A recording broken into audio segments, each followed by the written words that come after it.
Sofiane, votre droit de suite est consacré aujourd'hui à Stéphane Ravaclet, boulanger de Besançon, qui s'est rendu célèbre par sa grève de la faim. Il réclamait la régularisation de son apprenti. Souvenez-vous, c'était le 19 juin dernier.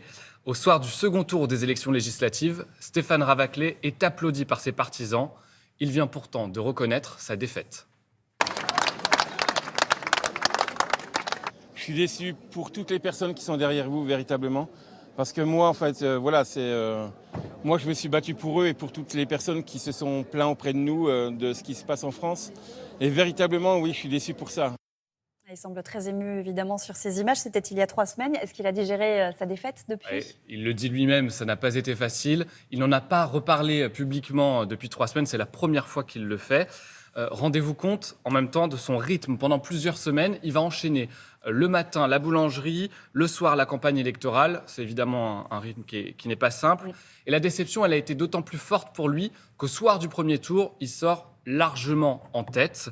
Mais c'est son adversaire qui appartient à la majorité présidentielle qui va le doubler le soir du second tour. Et le boulanger qui, lui, appartenait à la NUPES va récolter au total 47,75% des voix. Il manquait une marche.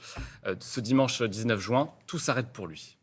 Je suis reparti le lendemain au travail, normalement, comme tous les jours, mais je ne voyais plus autant qu'on le faisait avant, les militants ou ma première équipe, etc., etc. Vous ne voyez plus les gens tels que vous les voyiez avant, donc forcément, ça touche. On s'apprécie, donc une fois que vous rentrez chez vous et que vous reprenez votre première vie, ça fait tout drôle, en fait, parce qu'en 2 mois, vous avez tout rechangé votre vie et 2 mois après, en fait, vous la reprenez ailleurs.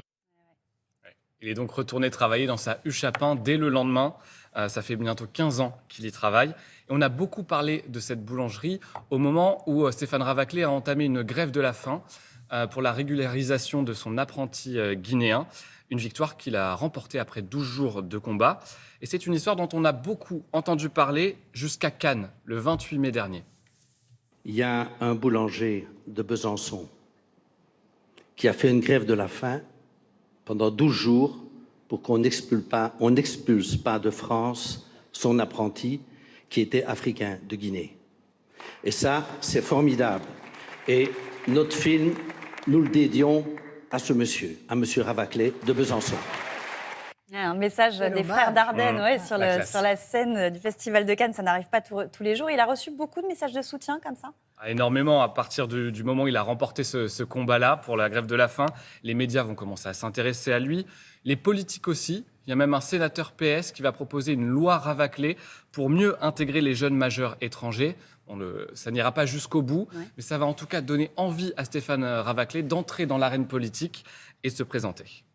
Des entreprises qui m'appellent encore aujourd'hui pour me dire, monsieur Ravaclet, comment on fait ? Est-ce que vous pouvez nous aider ? C'est que rien n'a été fait. C'est ça la problématique. C'était pas pour ma pomme, principalement, puisque moi, mon gamin, il a été sauvé. C'était véritablement pour ces patrons, ces petits patrons qui ne peuvent pas engager d'ouvriers en tant que société civile. C'est à toi peut-être de faire bouger les choses pour que aussi certaines personnes derrière toi se disent, si lui y arrive, avec son simple CAP, ses simples pensées, peut-être que d'autres vont arriver.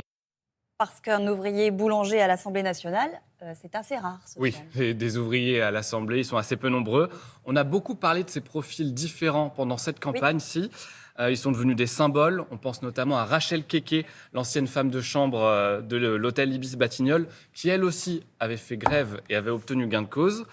Mais force est de constater que ce sont de très rares exemples finalement.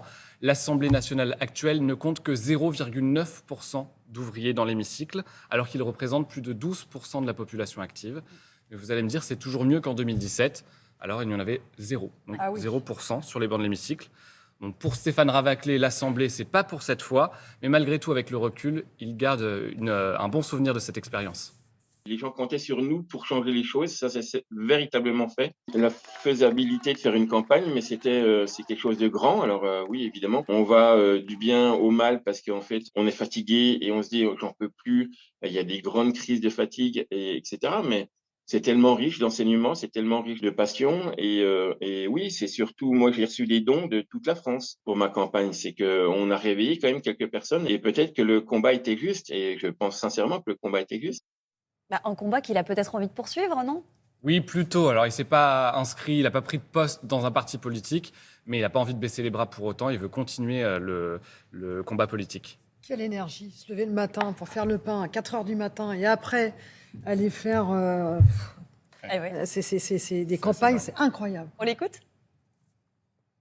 Je ne sais pas ce qu'est demain, ce que je ferai, mais voilà, je veux partir sur des combats comme ça où les gens se disent levons-nous et renversons la table. J'ai faim de bataille, j'ai faim de nouveautés, parce que ça fait quand même plus de 2 ans que je marche sur un chemin qui est tout autre de ce que je devais faire. Donc, je trouverai, de toute façon, ça ne va pas s'arrêter là.